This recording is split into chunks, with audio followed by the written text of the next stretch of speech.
Watertown Whiskey presents reality after shows coverage of the NFL Weekly Preview Show with Survivor Legend Jonny Fairplay, Survivor 47's Gabe Ortis, and producer Bobby Goodsby.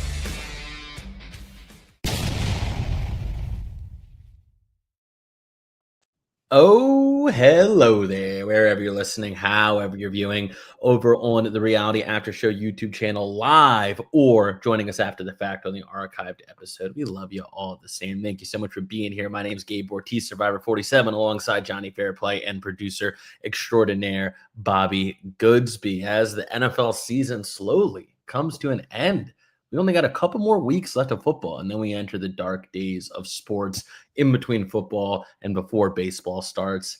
And then we get bored of baseball, and we re-enter the dark days of sports again until we get back to the fall and all of our favorite sports come back. But we still are going to savor these last couple weeks that we have as the playoffs churn on. What a wild card weekend we got. Oh, my God. Great game. Jonny is fresh off of a trip to Chicago. So of all of his favorite teams, you can tell who his most favorite team is right now, those Chicago Bears. So I want to talk a little bit about Wild Card Weekend because the beautiful Jessica Fairplay, everybody. Because, I mean, what a run of games we got until the very end. I mean, it opened up with that Buffalo game against Jacksonville, went down to the very last drive. It opened up with the Panthers game against the Rams that went down to the very last drive. Then there was the Buffalo game against Jacksonville that went down to the very last drive. And then you had that Bears-Packers game, that NFC North matchup. That was an electrifying matchup. Oh, my God, it might have been the game of the weekend, which is really saying something given how all these games went. And then you had that Chargers versus Patriots game that was just like, oh my God, was that game terrible or what? It was so painful to like that. That's literally the only money I put down on the weekend. And I'm just like, this is good, right? This is good, right? This is good, right? And then my lawyer Buds over here goes, well, no one's doing anything and they're up by 3. It seems to be enough. And if that final score wasn't the biggest lie in all of football in the past 10 years, I don't know what is. I mean, hey, I just had my birthday a few days ago. Happy birthday. So maybe I'm getting old at 28 years old, but I fell asleep during that game on the couch. Like it was that bad. And then the following night, we had the finale of Wild Card Weekend on Monday Night Football. Houston Texans going into Pittsburgh to take on the Steelers. Oh my God, what another terrible game that was. It was like at the end, it kind of popped off because the Texans just beat the Steelers into submission. But another awful, unwatchable. That's the one, the final score being a lie. Sorry. Yeah. Going back to the other one was that was. I felt like this weekend was like such a great advertisement for Wild Card Weekend because I'm a huge I love Wild Card Weekend. It's one of my favorite sports weekends of the year, and it was just like the best it possibly could have been until those last 2 games, and it just came to a screeching halt. But I thought it was great. Bobby, were there any games over Wild Card Weekend that particularly stood out to you as particularly great? I haven't told you guys, or maybe I did tell you guys this. I had a very dramatic Saturday night watching that Packers-Bears game where I literally was one player away from $30,000, and I picked the wrong Packers wide receiver. I nailed every other pick on DraftKings. I got Coker. I got Chuba Hubbard as my starting running back, thinking he would go off. Swift. I had Watson instead of Dobbs, and that was the difference between. Oh no! You should have gone the Super Mario helmet and not the other helmet. Yeah, that's what I get for trusting the Packers to not fuck me. Being a Vikings fan, so it was disgusting. Would have won by myself too. But that being said, quick question: what do you guys think about the Super Mario helmets? Do they bother you? I feel, for me personally, they're distracting. If they're saving concussions or whatever they're doing other than being distracting, God bless America. But they are, for me, I literally giggle every time I see it, and then I just stare at them, and that's all I see for the next 2.5 minutes. I think for the dudes in the trenches, I don't really notice it. If you're on either the offensive line or the defensive line, I barely. But the position players, the skill players, like Romeo Dobbs having one, is like it's all I can see when That's all I see. It's a suit, And it's it was a literally big like pop he ate a power pellet and he's got Super Mario head. Yeah, I feel like it's the Packers helmets that are just so vibrant in that yellow color that it sticks out like a sore thumb. Like I agree with you. Dobbs is like the most egregious person with those helmets that I've he's ever not seen. a big dude either. Like No, that's the I thing know. with like the linemen, it's like kind of whatever because it's kind of balances everything out a little bit. Like big body, big head. But with Dobbs, he's like what? Like can't be taller than like 6 feet tall, 180 pounds. So his head becomes the biggest part of his body. It looks He becomes a Pop Funko, like Todd from Survivor made him. But it does. It looks like it would like hurt your neck. Like if you take like the wrong thing, like it can do more damage. I feel like in the long run. But that being said, I do want to say I really enjoyed the games this week. I nailed I think every single pick that I said last week when it came to the spreads. I loved Buffalo, even though I don't think I took Buffalo because of the spread. I thought the spread was a whack, but the Patriots game, we nailed that. Gabe, you and I were talking about it here on stream too. That line looked egregious to me. I was like, in what world is -3.5 enough? Like the Patriots should be favored by 7.5. That offensive line of Chargers is banged up. Oh, I won some money this week. Yeah, I did money line on that. So can I before we look forward, if we can look back, I like to look back a little more than that, potentially 10 years. And I've been wanting to share this story with you guys for a while, but I wanted to save it until it was 1000% apropos. And I feel like this is it. I have an Aaron Rodgers story for you guys. Ooh. So back in the day, Donald Driver was a huge Survivor fan and ran a charity golf tournament every year and invited Tanya Vance from Survivor to come to her golf tournament. She's the cute girl from Survivor Thailand. He was like, "Hey, come." Yeah, the social. Anyways, what's that? The social worker. What's she? Yeah. So he invited Tanya Vance, and then he was just like, "Hey, I'm doing another one next year. Would you like to invite another Survivor?" And Big Tom lives, right, in between the two of us. She's like, "Hey, let me invite Big Tom." So she invites Big Tom, and Aaron Rodgers comes the next year. And so the next year after that, they do it again. Tanya comes, Big Tom comes, Aaron Rodgers comes. So anyway, Aaron Rodgers and Big Tom, they become fast friends. Aaron Rodgers is in Big Tom's phone. His flip phone still has a flip phone to this day. He's in Big Tom's flip phone. And so I don't remember which Super Bowl it was, but it was one of Aaron Rodgers' last Super Bowls that he won. 4 hours prior to game time, Big Tom calls Aaron Rodgers on his cell phone and goes, "Ern, hi, it's Big Tom." And he picks up. Wow. Aaron Rodgers picks up 4 hours before the Super Bowl, picks up. You're like, "Hey, man, I know you got shit to do. Hear me out. I just put $50 on the Packers.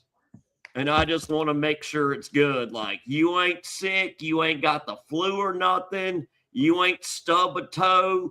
And Aaron Rodgers goes, "Your $50 is good, Big Tom." He goes, "You're sure?" He goes, "Yes, I'm sure." He's like, "All right, well, good luck." Oh, my God. Can you imagine? I mean, how does he even have his phone near him the day of the Super Bowl? And now we might have seen his final game. But I mean, the gall to call about a $50 bet. Yeah. I mean, it's like, "Yeah, it's good, Big Tom. Are you just double checking?" I mean, honestly, he'd probably rather get that call than someone being like, "Hey, I've got 50 grand on you tonight. Don't fuck up." Yeah, well, no, I got 2 million. Yeah, right. Can you not win? Yeah, also that, yeah. So, yeah, Big Tom wanted to confirm his $50 bet, and He was safe, yeah. You're safe. I wonder, did he ever talk to Aaron Rodgers again after that? Yeah. Yeah, he thanked him. He's like, I got my money. God bless Big Tom. That is the most insane thing in the history of sports. I think that is the most insane story I've ever heard in my entire life. So we've got 7 games left in this NFL season. Looking at the 4 that are slated for this weekend, divisional round kicks off with the Buffalo Bills heading to Mile High Stadium to take on Sean Payton, Bo Nix, and the Denver Broncos. 4:30 p.m. kickoff on Saturday. Currently sitting at 1.5 points in favor of the Denver Broncos. This is a game where I think a lot of money is going to be on the Buffalo Bills. I think that the sharp pick, I think, is going to be the Denver Broncos for sure. I just wonder what we learned from that Jacksonville game, because I think that Trevor Lawrence is one of the most talented guys in the league. I think he has a fantastic arm. I think he has a great head of hair. He's a loser. Trevor Lawrence. Okay. Oh, there had to be an apostrophe. Yeah. He cannot win games. He cannot win that division. I think he's won it twice while he's been in the NFL. He cannot win playoff games. The only playoff game he's won was against the only guy that's a bigger loser than him, and it was Justin Herbert. Both of those guys, I think, are top 6 talents in the league every single year, and they cannot win games. They cannot win games. They are great talents. They are not winners. So I don't know how much stock I'm putting into this Buffalo Bills victory going up against Trevor Lawrence and the Jags. I also think Denver is a remarkably more difficult place to go play as an away team, particularly in the playoffs, than Jacksonville is. So I think that a lot of money is going to be pouring in on the Buffalo Bills. And I think I lean Broncos for this game. Bobby, how do you feel? I couldn't be more opposite of you. I thought, and I said this last week too, I thought it was kind of a travesty that the Jags and the Bills played each other in the first round, because I honestly think those are the 2 top teams in the AFC. And I would have rather that been the AFC Championship game. And we got a really good game out of it. Now, I agree with you. Trevor Lawrence hasn't won the big one, but he also went up against the Buffalo Bills, who are probably the most, ready for the playoffs and not such a young team compared to a Denver Broncos, a Patriots team that have those young quarterbacks and young offenses. Now, I lean towards, I think this is Buffalo's year. I think this is a year that they finally get into the Super Bowl. Not sure if they're going to win it, because I think the NFC is very strong compared to the AFC. I think the Bills go into Mile High. I've got them. I did a parlay. I took them to win straight up against Denver, parlayed with Rams, Bears under 51.5 points, and parlayed with Texans +3. So I'm really high on the Bills. Interesting. Johnny, how do you feel about this one? 1.5 points. Here's the deal. I was unaware of this until the game on Saturday. Josh Allen has never won on the road in the playoffs. And he was 0-6 before that, I think. Yeah. Did you know that going into that? Yeah. See, I didn't know that, because you just see him as this leader and this kind of a playoff stud, but I guess all those wins were at home. Yeah. So they usually are winning their division, right? Mm-hmm. And then they're usually heading to Kansas City to play. Yeah, and they play their first 2 rounds of their first wild card game. Yeah, and then they lose there. And then they lose to Kansas City every year. Yeah. So I love Josh Allen getting his sea legs under him, getting that win at Jacksonville, which I projected and predicted and was 1,000% correct. It was beyond fool's gold with the stupid Jacksonville Jaguars. I'm glad I predicted them to win the next 8 Super Bowls so they would lose last week. Oh, so over it. I had Bo Nix in a ton of like I was in 6 fantasy football leagues. I think he's my starting quarterback in at least 3 of them. They found a way. I mean, as a result of your starting quarterback being in your fantasy football, you're watching these games. They were like the Pittsburgh Steelers, but like more so than not winning that on that last fluky play, and like the Philadelphia Eagles winning it more so than not on that last play. I've been rooting for the Broncos all year. I'm continuing. I will not be unhappy with the Broncos win because I feel like they're a fun team to root for. But gosh darn it, I would love, and I think we're going to see Josh Allen just be Josh Allen and lead that team to at least one more win. So I don't know if it's one more after that, but I feel like he's got one more. I feel like if they get past Denver, I feel like they're surefire to get into the Super Bowl. Like, I would take them by a mile over either the Patriots or the Texans. Now, no matter what, they're going to have to go 3-0 on the road, and it's going to be tough. That's crazy. But with Josh Allen at the quarterback helm, you've got Bo Nix, who, in my opinion, Bo Nix is just pretty average. Like, he's not anything amazing. He's very much so a game manager, but he gets the job done. I mean, you look at what happened this season. Yeah. But I would put more recognition on that defense more than I would Bo Nix in the offense. And then you got the Patriots, who I feel like we kind of got a glimpse of it this last week where they struggled, offensively against the Chargers to a certain point. And the Chargers just couldn't get anything done against that Patriots defense on the East Coast in that weather. But I think that Drake May is like a year or two away from really being able to get to that next level. And as for the Texans offensively are a mess, but defensively, I think they're the best defense in all of football. I think that if Josh Allen can just be Superman for 3 more weeks, like, I just don't see any of these other quarterback situations being in a better spot to get to the Super Bowl or be ready for that kind of pressure. All right, Gabe, before you replay real quick, can I just go broad strokes for everyone? And Gabe, please start with you. Broad strokes. This year, we've said week after week after week, this is not our normal year of the NFL at all. It's all different. Yeah. Is this the year of the young buck? Like, is this the year, broad stroke wide? Are we looking at a Drake May in the Super Bowl? Or are we look like there's one guy that's kind of been there, done that, Josh Allen? It's just like, well, there's only one guy that's been there, done that. He's there. There's on the other side, like Sam Darnold is the closest to been there. Like what are we looking at, broad stroke? Or is this the dawn of a new era? And it all be like it started at the beginning of this year with insanity, and it ends at the end of this year with insanity. Where we have a rookie Bears quarterback versus a rookie New England quarterback. What are we looking at, broad stroke wise? But like just broad stroke wise, where do you see this ending up?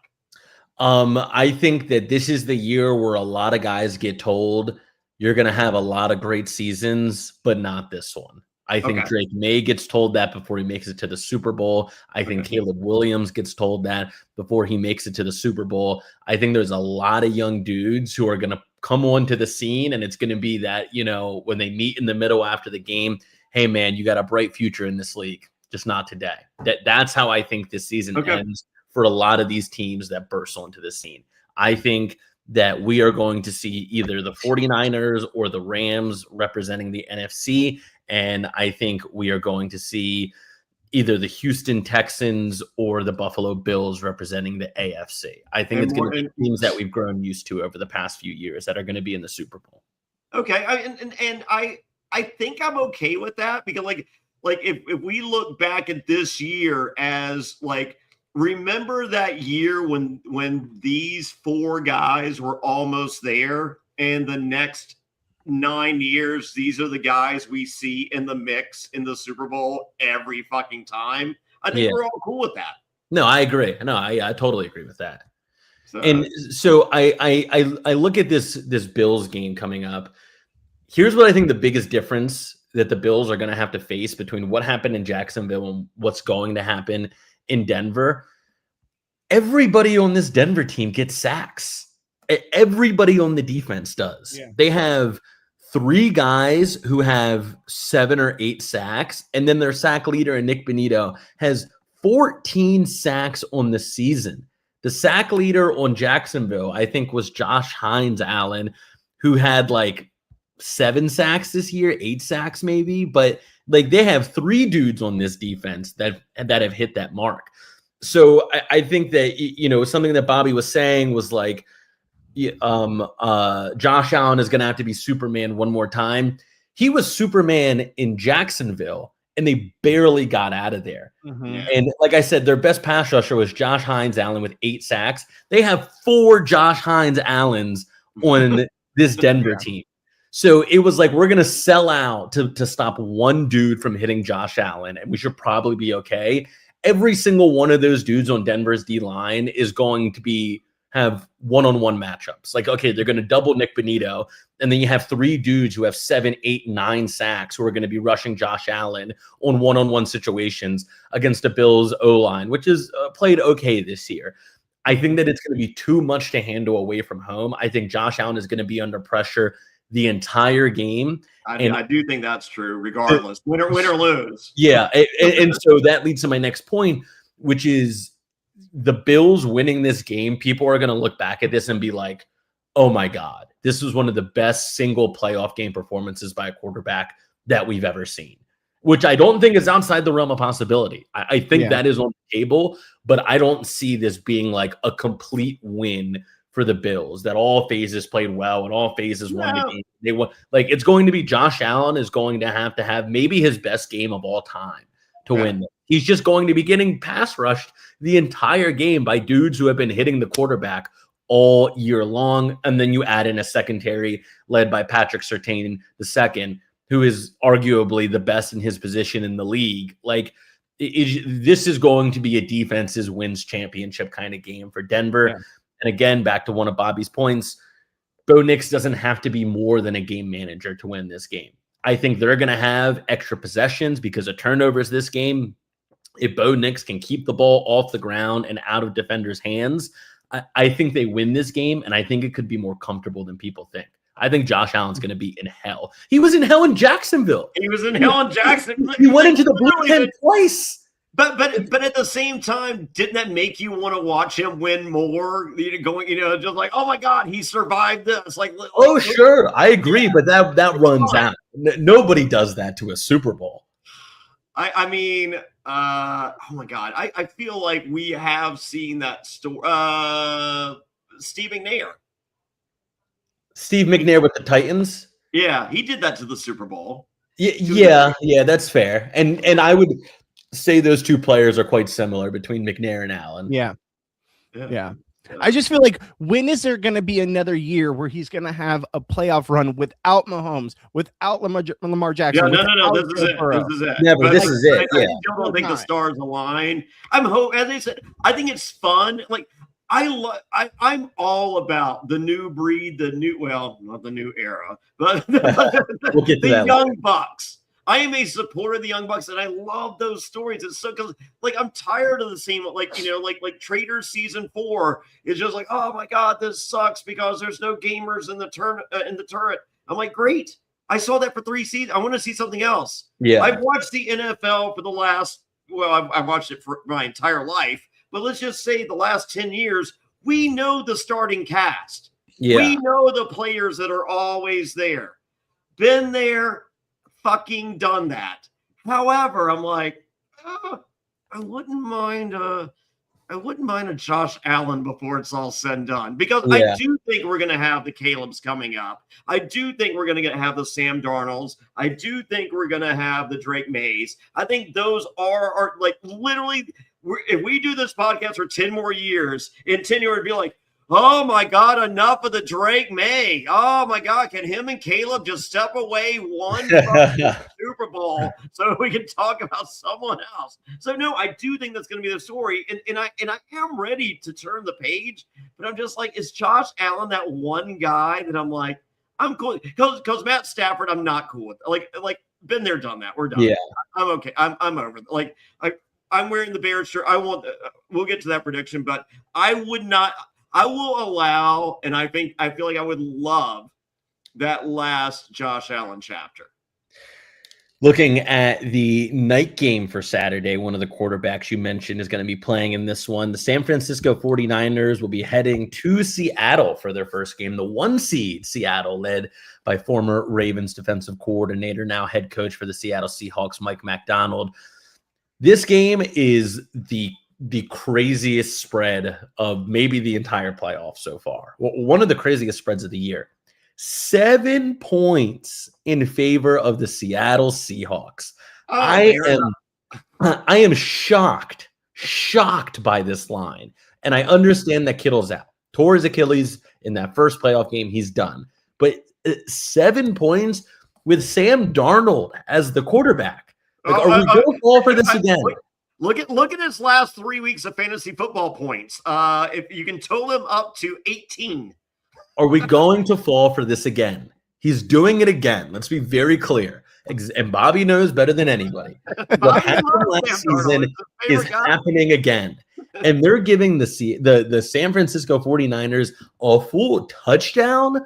One of the most complete teams in the NFL. And I would say that even without George Kittle on the field, they are still one of the most complete teams in the NFL. And Brock Purdy is playing the best football maybe of his career to end this season and go into the playoffs.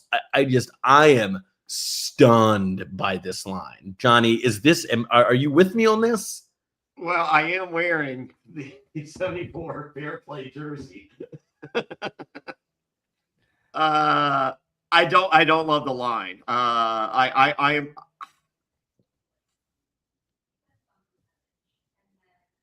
If I were a betting man, and I am a betting man, I'm taking San Francisco in the points. I'm taking San Francisco on the points all day long, and would not be shocked if they just flat out won. Yeah, I mean, just like if this game finishes, 24-27 in favor of the 49ers or in favor of the Seahawks, nobody is going to look at that and be surprised. Like, not a single person on earth will be surprised by that. But they're giving them a full touchdown. I will be shocked if Seattle wins this game by 7 points or more. I honestly, guys, I kind of think the line's fair. And I think that this San Francisco team, while they've had good moments, I do think losing George Kittle is a lot. I think that they ain't got another tight end. They're not having a contest in San Francisco to be the next tight end for San Francisco. The backup tight end have played well this season.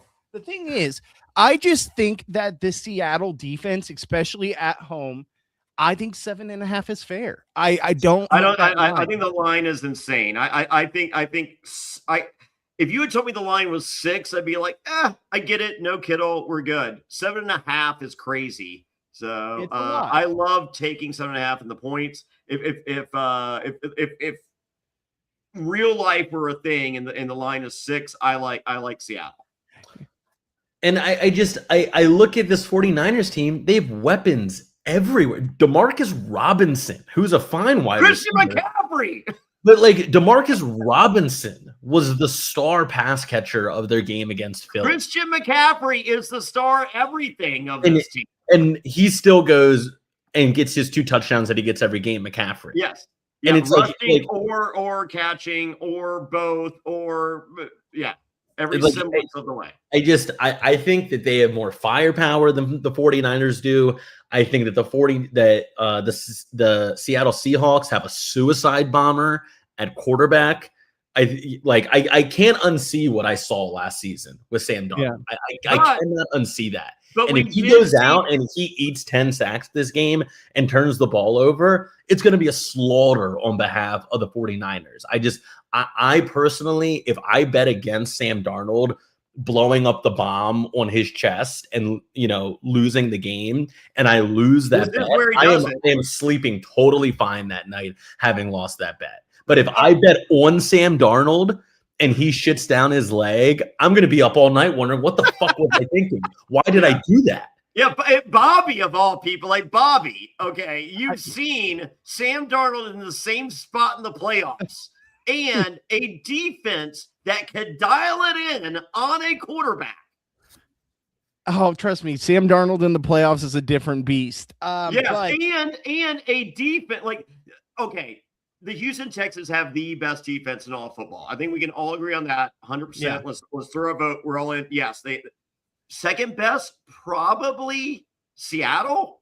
I'd say If you Denver don't think and then Seattle can dial up a defense against Brock Purdy.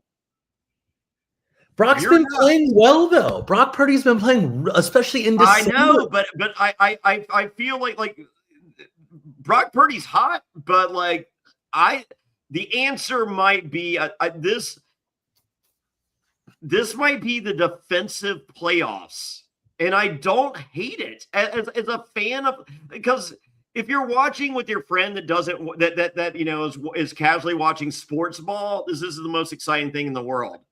But if you're watching with someone that, you know, like if you're watching with someone like us and we're watching these defensive matches that are like we're literally watching chess being played, but like to the most brilliant, violent version of the game chess, this is pretty fucking cool to watch.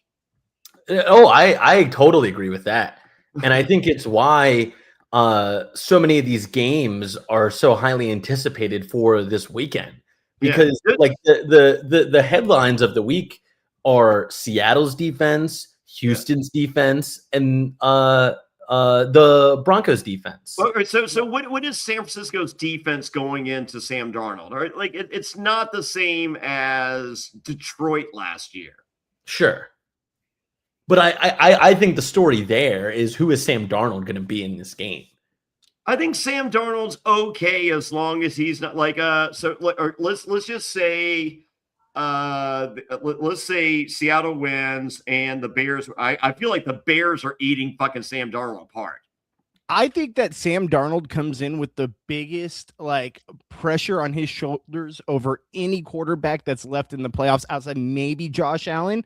And that being said is because you look at what he did last year with the Vikings and then immediately getting bounced in the first round. You can't just go 14-3 back-to-back seasons on two different teams and go out in the first round again. Like all the pressure is on this game. And I feel like if he can get through this game, he can just kind of take that load off, because going 14-3 back-to-back seasons, two different teams, amazing accomplishment. But now you have to do something when it matters. Oh, if he wins this game, and even if they lose in the championship game, even if he doesn't play well in the championship game, he probably made himself about $150 million just by winning this game, right? Yeah. And now it's the same narrative. Jonny Fairplay looks like if Owen Hilson hit rock bottom. He should have been invited to the roast of Matt Bischoff. Me, Bara 81, 83. So you named your mom's asshole rock bottom? So this was the same story going into last season, right? It was like he led this great regular season. You go win this one playoff game, you're probably cashing out about $150 million contract going in it. He's found himself in the same exact position. And I have one season of evidence to inform what this next position's going to, what this next iteration is going to be. And it was a disaster last time. Yeah. And I think he's going up against maybe a better team than he did last year. So we shall see. I am betting a lot of money on the 49ers going into this. What do you mean by a lot of money, Gabe? $50? Oh, no, I'm betting more than Big Tom does. Hi, Darnold. What are you doing? You gonna shit down your leg again? Yeah. I wish Big Tom had Sam Darnold's phone number. I would love to. I'd love to lock this in a little bit. Then we could just secure the bet now. And we can secure the bet. Hey, Sam Darnold, you're not gonna shit yourself again, are you? To the Sunday games at 3 p.m. an early kickoff. It's going to be the Houston Texans heading to Foxborough at Gillette Stadium to take on Mike Vrabel, Drake May, and the Patriots. 3 points in favor of the New England Patriots. Bobby, how do you feel about this one? This one is very interesting to me. I kind of showed you guys my hand earlier. I really like the Texans, and I know that they're going to be on the road. I know that it's, an East Coast in that weather type of game, but this defense against a young Drake May, who struggled at times last week against not the greatest Chargers defense we've ever seen. I think that the pressure is going to be a lot. It really comes down to me what happens with CJ Stroud, because the Patriots defense is pretty decent as well, but Stroud has been struggling, and we saw in this playoff game last week. He was not the same player we've seen in the past. I mean, really hasn't been since his rookie year, to be honest with you guys. Yeah. But he has been a capable quarterback, and he looked like Caleb at the beginning of the season for the Bears in the fucking playoffs. I just think that the magic doesn't run out yet. Caleb became a man, and fucking CJ Stroud became a kid. Yeah. I just think the magic doesn't run out yet because of the fact of how strong this defense is. Like, this is one of the best defense we've seen in years.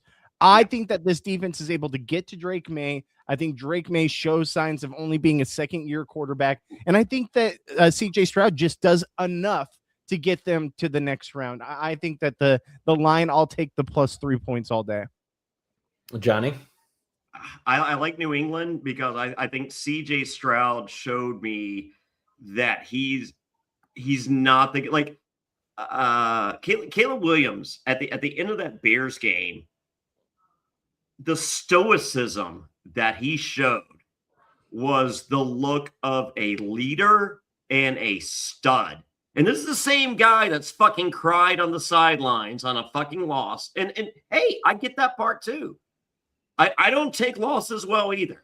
So I lead by when I am happy, when I am proud, and when I'm a winner, you know I'm a winner. And if you're with me, I show you that. And if I'm losing and like I do fall apart, but that's because it means that much to me. And I think I like that in my quarterback and as my leader of my team. And CJ Stroud was just like, I don't know.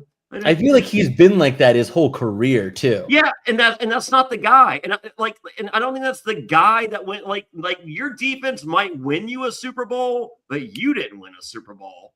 And I think to win a Super Bowl, there's this much more to do that. And I think CJ Stroud is missing that. I don't know if Drake May has that, but I feel like so far, he showed more than fucking CJ Stroud showed on fucking Sunday. Yeah, I mean, I totally agree with that assessment of Stroud. I don't think that you see a lot of just like outward energy from him. And football is such an energy-based sport. Is he high when he's playing? Energy that say it again. If he's high when he's playing, it's like, he's just high. Don't worry. He's just big. Yeah, I didn't know he was high. Never mind. And it's like if you talk about who the leader of that team is, like I don't think anyone would say it's CJ Stroud. Like it's DeMeco Ryans. It's the head coach. He's the heart and soul of that team. He has defined the identity of that team, and he's great. And he's probably my favorite head coach left. I think Shanahan is the best coach left. I think DeMeco Ryans is the easiest to root for.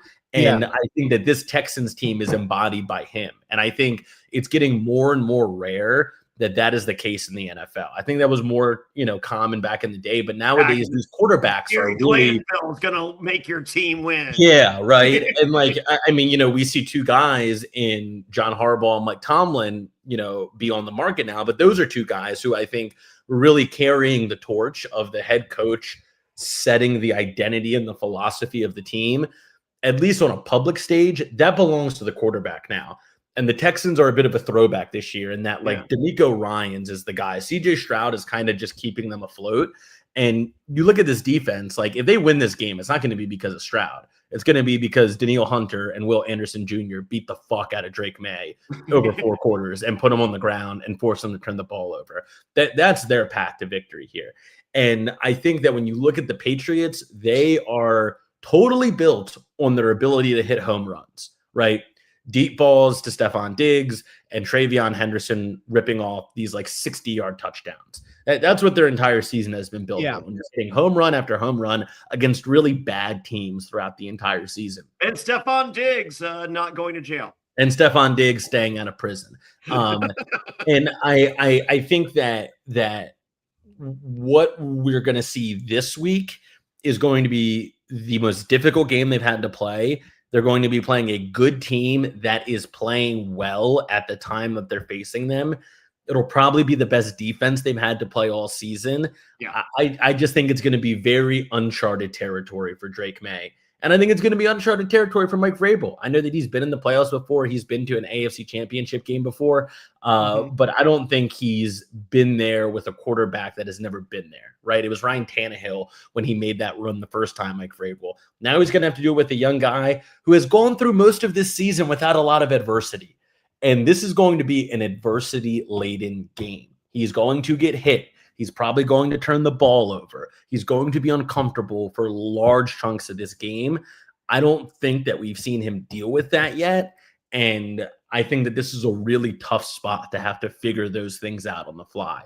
I like the Texans with the points. Is that game Saturday or Sunday? That's the first Sunday game at 3 p.m. First Sunday, yeah. Okay, so it's 37 degrees and 70% chance of rain, which I think throws everything into Loopsy land for both fucking teams. I agree. But I think it helps the team with the better defense. I think that's who that helps. I think so too. Yeah. Gosh darn it. I you know what? But at this point, I love change. I love turning the page. So yes, we've seen this is not the New England Patriots we saw before. So I'm cool with that win. And I love a game of chess. And once again a change. I love the Texans. I'm probably not betting on this game. Yeah, this is the hardest one, I think, of the weekend. I think it feels a little sloppy. Yeah. Yeah. All right. Here we go.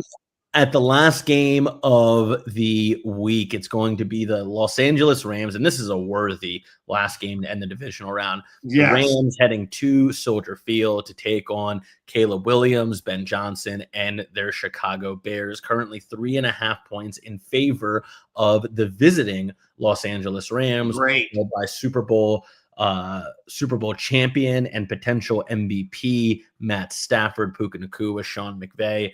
Bobby, how do you feel about this one? Yeah, I mean, this is where I feel like the Bears magic carpet ride kind of comes to an end. It feels like, yes, they'll be at home. They had a great emotional win last week, but how many times have we seen the emotional hangover reach a team? Like, look at the Minnesota Vikings after the Minneapolis Miracle, where they just laid an egg in Philly after that miracle comeback. So I think that for me, I think I'm going to trust McVay. I'm going to trust the experience of Matt Stafford. And this is a great season for the Bears. Like, the Bears fans couldn't have asked for more. Yeah, they can. They want 2 more games. I think that this is where the magic carpet ride ends. I think the Rams are a far superior team all the way around. And I think that this Bears team looks really good on paper going forward. They're in good hands. Caleb Williams had one of the best 4th down throws with the game on the line I think I've ever seen in the playoffs. Just absolutely incredible throw last week. I think that it's been a lot of fun. It's been interesting to see, but I think it's the Rams' year to get to the Super Bowl. Johnny, does that T-shirt make it another week? Cocaine Bears are coming through, brother. They're not losing. I don't know if you've looked at the weather forecast. High of 17, probable 10 degrees with wind chill of negative. Oh my God. Let's fucking go, Bears. I been there, done that with the Rams. I love them. Love Matt Stafford. Puka is fun. This is all great. This is all been there, done that. If I'm gonna turn, we turn the page on the Kansas City Chiefs, I want to turn the page on the Los Angeles Rams. I'm done. Let's go. Let's go Bears. I want Bears versus Seahawks or Bears versus San Francisco, and we'll see where my heart lies next week. But I want the Bears to win one more, and I think this home field is fucking huge. I'm very big on the Rams this week, but I will say this, and this comes courtesy of good friend Sam Phelan. When the temperature is 40 degrees or lower, Matthew Stafford has a record of 1-9. In games where there's rain or snow, Stafford has a record of 1-9. The coldest game Stafford played this season was 45 degrees with a light drizzle in Charlotte. He threw 2 interceptions, including a pick 6, and fumbled in a loss to the Panthers. That was the Dome teams in the last decade are 1-15 in the playoffs when playing under 40 degrees on the road. As Johnny said, the forecast calls for 17 degrees at kickoff Sunday night with a light drizzle. So that obviously does not bode well for Sean McVay and Matthew Stafford. I just think that the emotional hangover of what happened last week for the Bears is going to be immense. Yeah. And I think that Caleb Williams is a very emotional player. I think he is a guy. But he stoically took that win. Yes. You saw that. Yes. Whether that was really happening internally, I literally saw a fucking stud at the end of that game. And I'm just like, if I want a young fucking quarterback as leader of my team, that's the fucking guy I want. They're going up against a team that has been there in every capacity. And that's why I think this stops. That they are a team who has an MVP quarterback, who has won a Super Bowl before, who has been in the dumps, who has reached the promised land. They have arguably the best wide receiver in the league this season in Puka Nacua. They have a defense that has been able to hit the quarterback and force turnovers. Matthew Stafford has not been mistake prone. It's another one of those situations where if I bet on the Rams and I lose, I'm not losing a wink of sleep. But if I bet on the Bears and the Rams come out and just run them over, I'm thinking, what was I thinking? Why did I bet on the Bears? I'm prepared for what was I thinking. I'm going heart over head. Also, I will say this, it's for entertainment purposes only, but the 51.5 being the over-under for points, give me the under all day with that weather. Like, I could see this easily being like a 17-14 game. Where are you seeing 51? On the site I used. Oh, DraftKings has it at 48, which I think is a little more fair. Yeah, 48 would be more fair, but 51.5, I was like, I'm taking that all day. Give me that. Yeah. So, well, before we get to what we guess our final matchups are, I feel like we need to take a swig for the working man, as Stone Cold would say. Yes, and I think that I know the exact right thing to take for that.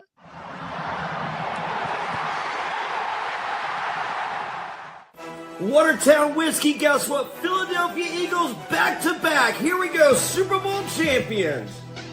You see, Daniels, it is the Commanders' year. Woo! Super Bowl bound, Watertown Whiskey. It's back-to-back. The Chiefs are going back, and they're winning this time. Watertown Whiskey. Y'all boys heading on down to 8 Mile. Lions got this. Watertown Whiskey. It's the AFC's year, but it's the Chargers. There's only one thing I got to say. Watertown Whiskey. Jets, Jets. Shut on. Hartford Whalers. We're going to the Super Bowl. They're close to Watertown, right? There's one thing we can all agree on. Watertown Whiskey. Escape the ordinary. WatertownWhiskey.com. Drink responsibly.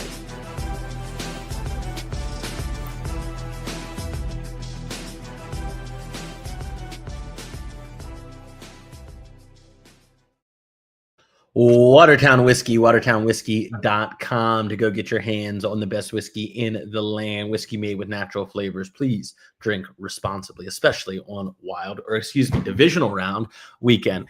Johnny is looking towards next season for his team that he hopes not only wins the Super Bowl, but wins the John Harbaugh sweepstakes, which it looks like they're in pretty good position to do.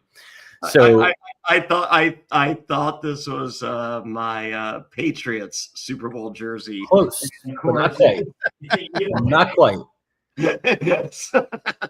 Before we get out of here, Bobby, let's do my favorite part of every show. We're going to talk about what the most expensive and least expensive ticket is, and this is going to be tough because all the tickets are down to it.